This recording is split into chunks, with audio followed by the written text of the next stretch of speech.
Владимир Владимирович, у меня большое предложение к вам. Vladimir Vladimirovitch, j'ai une grande proposition à vous faire. Autorisez les étrangers qui partagent nos valeurs et rêvent de s'installer en Russie à le faire de manière simple et rapide.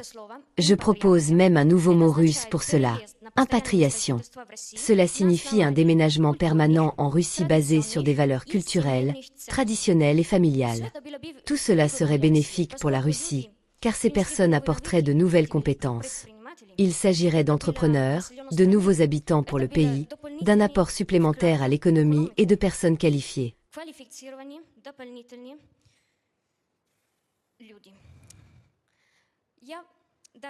Je propose même de créer une organisation spéciale pour accompagner individuellement ces personnes et leur fournir des services culturels, professionnels et sociaux afin de faciliter leur installation. Je suggère aussi la mise en place d'une plateforme en ligne pour informer à distance les impatriés sur les possibilités d'installation en Russie.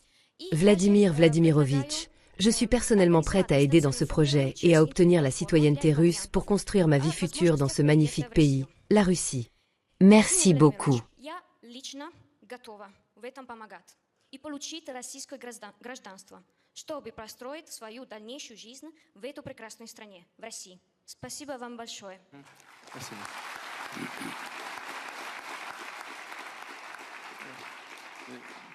Merci.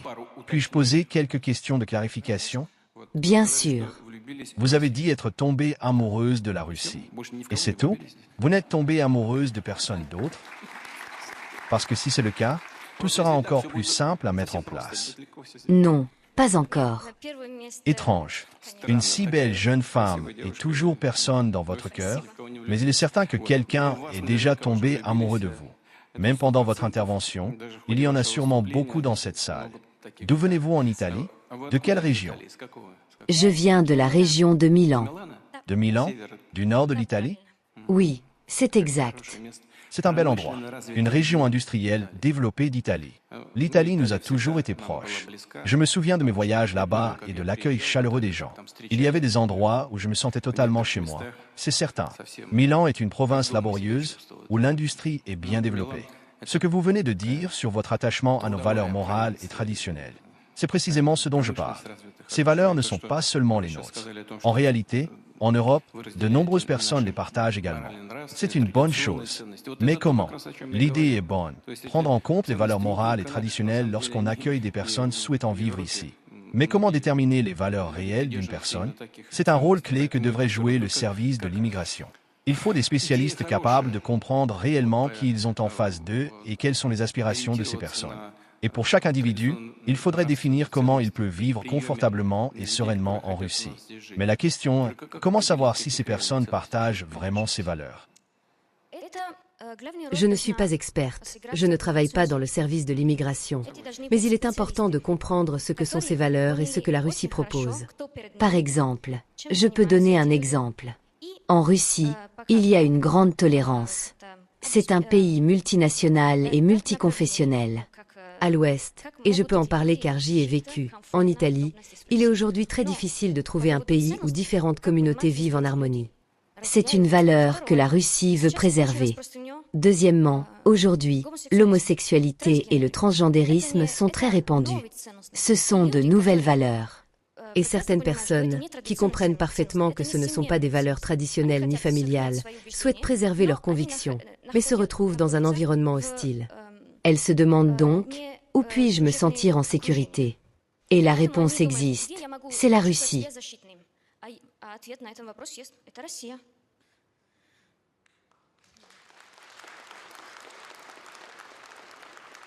J'ai compris, Irène. Asseyez-vous, s'il vous plaît. C'est inconfortable de discuter avec vous debout.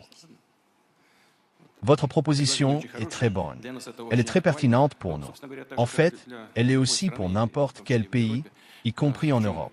Là où Irène a tout à fait raison, c'est que nous avons une grande diversité de nationalités en Russie. 190 ethnies, 190 confessions différentes. Nous avons 4 religions traditionnelles principales, mais en réalité, il y en a davantage. Et dans l'ensemble, tout le monde se sent à l'aise, c'est un fait. D'ailleurs, Nous sommes assez tolérants envers les personnes ayant une orientation sexuelle non traditionnelle. Nous ne faisons simplement pas de cela une priorité et nous ne considérons pas qu'il soit correct de le mettre en avant. Que chacun vive comme il le souhaite du moment qu'il est adulte. Personne ne leur impose de restrictions. Mais en ce qui concerne les enfants, j'ai déjà dit à plusieurs reprises, ne les touchez pas. C'est tout. D'une part, notre État est avant tout orienté vers les valeurs traditionnelles. Sur ce point, vous avez totalement raison. Pour déterminer qui sont les personnes qui viennent chez nous, il faut évidemment un encadrement spécifique, une approche individuelle. Et nos services de migration n'ont pas encore atteint ce niveau, c'est évident. Il y a encore du travail à faire, plusieurs idées sont en discussion.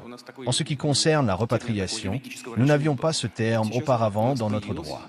Désormais, il existe et des critères ont été définis pour reconnaître officiellement qui peut être considéré comme un rapatrié. Il y a 4 ou 5 catégories. 5, je crois, ou peut-être 6. Mais je ne vais pas entrer dans les détails pour l'instant, mais elles existent. Des spécialistes comme vous, qui sont sans aucun doute précieux pour nous, ne rentrent pas dans cette catégorie. Mais de quoi avons-nous vraiment besoin? Nous avons besoin de spécialistes hautement qualifiés. Et sur ce point, il est absolument clair que nous devons nous orienter et orienter nos services d'immigration de manière à ce que les personnes qui viennent s'installer en Russie, que ce soit pour y travailler ou pour y vivre, soient des individus dotés d'un haut niveau d'intelligence et de qualification. Nous allons sans aucun doute travailler dans cette direction et structurer nos services d'immigration en conséquence. Nous avons déjà certaines réflexions et idées sur le sujet. J'ai bien entendu ce que vous avez dit. Vous avez visé juste, notamment en soulignant que cette question est extrêmement pertinente pour la Russie, car il existe aussi ce qu'on appelle l'immigration de travail. Et dans ce domaine, il y a encore beaucoup à faire. Notre marché du travail a un besoin urgent de main-d'œuvre pour les employeurs. Alexander Nikolaevitch Shokin, qui dirige notre plus grande association d'entrepreneurs, peut le confirmer. Il manque actuellement 2,5 millions de travailleurs sur le marché du travail. C'est ce que nos entreprises sont prêtes à embaucher dès maintenant. Ce chiffre dépasse de 2,5 fois le taux de chômage actuel. Selon les données officielles, nous avons environ 450 000 à 460 000 chômeurs, alors qu'il nous manque 2,5 millions de travailleurs. Actuellement, le secteur du bâtiment, l'industrie et d'autres domaines sont prêts à embaucher par centaines de milliers immédiatement. Mais là encore, nous devons améliorer la qualité de notre travail dans ce domaine. Nous devons nous concentrer sur les personnes qui souhaitent venir en Russie, en travaillant directement avec les pays d'où elles viennent. Il est essentiel de veiller à ce que ces personnes respectent nos lois et traditions, y compris au niveau régional, dans les régions où elles s'installent. Elles doivent apprendre la langue, et ainsi de suite. C'est une tâche immense. Bien sûr, la meilleure façon de résoudre tous ces problèmes, en particulier dans le domaine des relations de travail et du manque de main-d'œuvre, est d'augmenter le taux de natalité et d'améliorer la situation démographique du pays.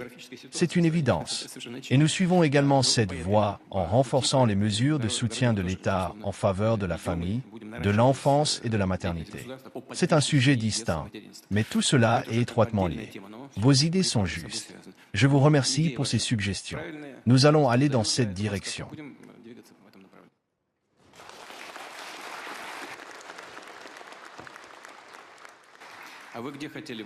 Et vous, où aimeriez-vous travailler à l'avenir si vous décidez de rester en Russie et que votre position ne change pas?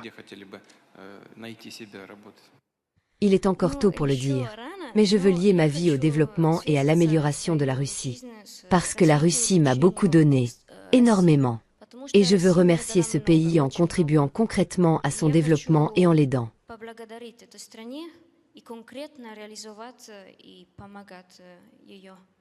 Permettez-moi de vous souhaiter du succès. Nous sommes également intéressés par cela. Merci beaucoup.